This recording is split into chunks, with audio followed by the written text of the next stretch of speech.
ভাই আপনার জন্য পাঠা দিচ্ছি এই যে স্ট্রেচার লাল জোড়াটা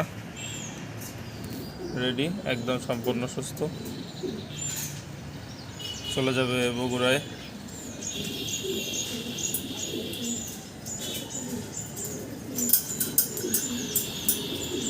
খুবই সুন্দর।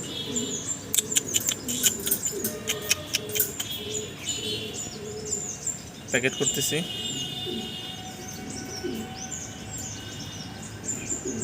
ঠিক আছে, এই কার্টুনে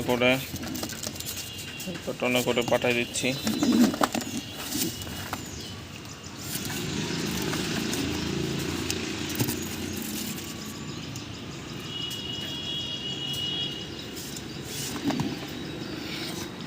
ভাই আপনার কার্টুন রেডি। হ্যাঁ, এখনই চলে যাবে বগুড়ায়। বাসে পাঠিয়ে দিলাম ভাই, ঠিক আছে, বাসে পাঠিয়ে দিলাম। অবশ্যই একটু তাড়াতাড়ি এসে মাল নিয়ে যাবেন। হ্যাঁ, হাতে হাতে রিসিভ করে নেবেন, ওনাদের যাতে ইয়ে না হয়।